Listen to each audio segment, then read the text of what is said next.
Mr. Glen, we're so happy to have you here at the Leadership Center, even in the middle of all of the rain that we have happening today. Thank you so much for coming all the way from Kimistan. We'd love to hear from you a little bit about the background, going all the way back. How did you even end up in Honduras? Well, everything I've done in Honduras has been very organic and spontaneous. And so I had a house fire back home, and where I live, when construction is going on, Latinos are always involved. And so I wanted to get to know some of the guys. And so I began inviting myself to their apartment on a weekend just to get to know them. I realized that they were totally cut off from their family. So now this was, 20 years ago, before cell phones. Honduran doesn't have a reliable mail service.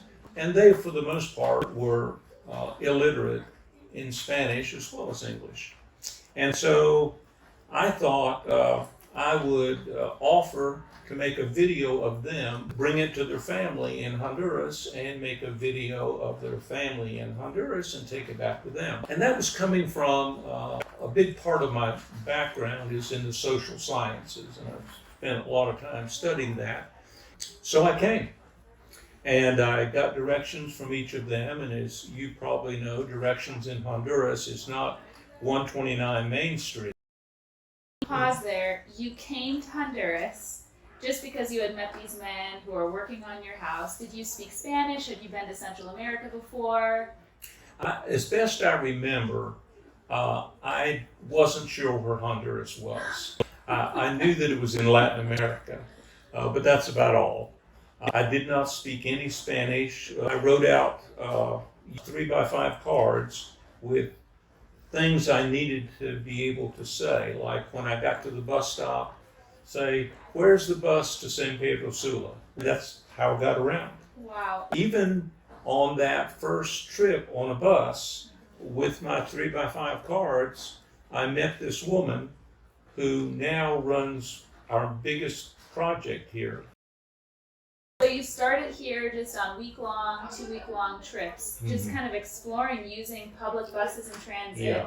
3x5 cards with directions of where to go, finding the families of these men you had met. How did you develop the ideas or kind of the pathways around starting specifically the Leadership Center here? Yeah.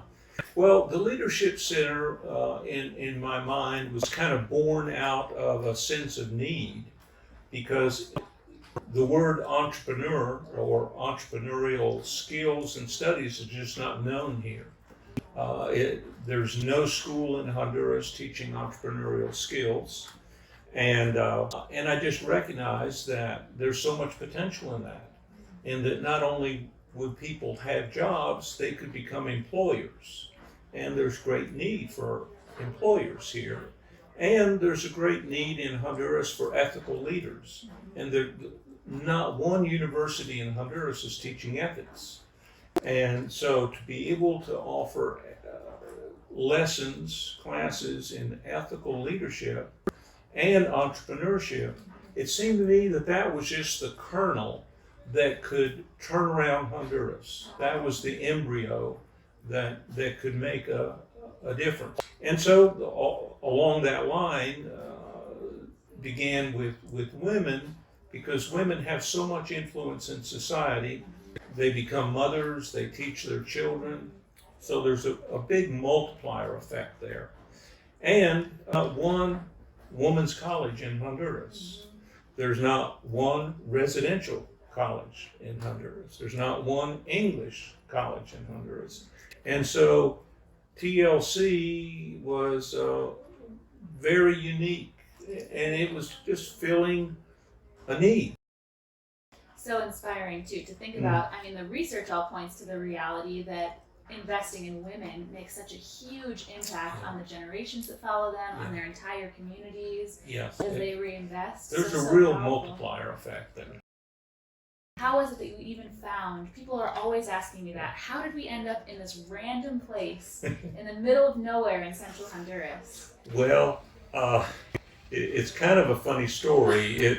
It's because I couldn't find another place. I knew this guy in Sombrano, and he said, well, you know, I know these three sisters who own a big farm, and they've been wanting to sell it for about 20 years. What was it like the first time you came out here? The first time it felt like so far. Yes. I thought I was maybe driving to Nicaragua or somewhere. It is a long road. When we first started, I think we had 6 students. Were you getting teachers at that time, or who was teaching classes? It was just emails to everybody I knew that said, Yes. do you know anybody? Who can come teach Yeah, here? yeah.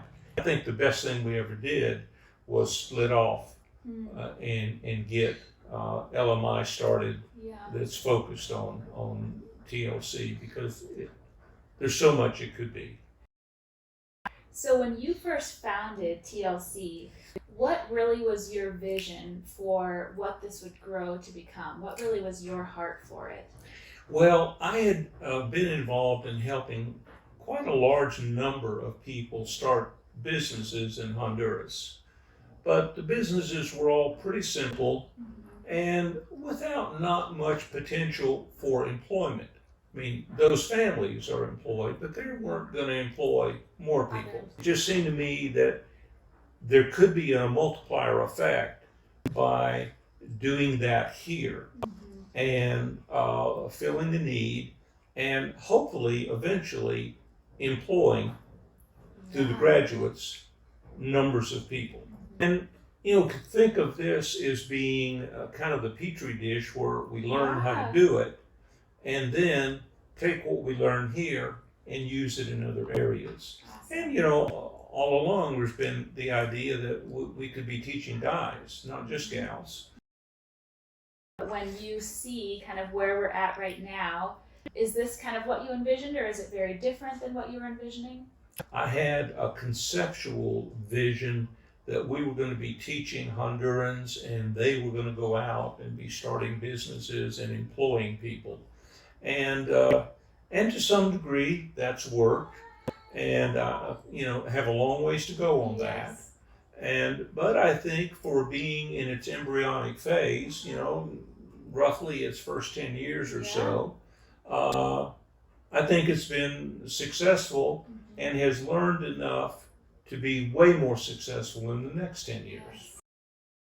So you spoke also to this a little bit. As you envision growth or your hopes towards future, what would you hope to see of TLC or of LMI over the next 10 years? Well, it would be nice if the ag part, the agricultural part of the campus could get ramped up and be successful to be a major funder of campus expenses, so that not as much needs to get shipped in from the United States, not as much money.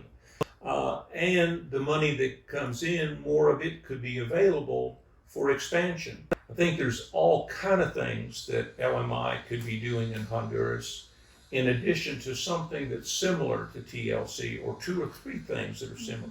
There's other kind of root causes of poverty that need to be addressed. They need to be addressed. They're not just there, but if they're not addressed, nothing is going to improve. I mean, if we just keep, if the Honduran society just keeps grinding out single moms, nothing's going to change. There's not enough charity money to fix the problem. Yeah, we were just actually having a conversation a couple nights ago with Mr. Aim and the board about those incredibly high rates of adolescent pregnancy in Honduras, and the incredible impact that it has on the women and their children. Right.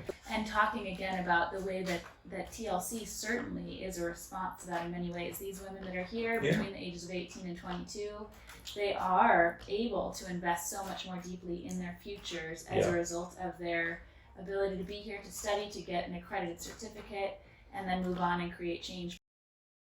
Well, as we continue to think about growth and continue to change and evolve over the years, what are some of the things that you feel like are core to who we are, to the heart of our organization, that you really hope to see us hold on to, even as we continue kind of to grow and just navigate through what doors open over time? Well, I think a part of what has helped TLC become as effective as it is some degree of flexibility, that you can make changes in curriculum. The curriculum has evolved, and a lot of times it's evolved from the influence of volunteers.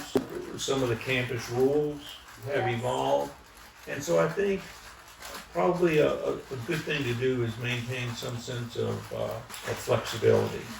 And that means, you know, honoring and respecting the opinions of volunteers and people that come, and students.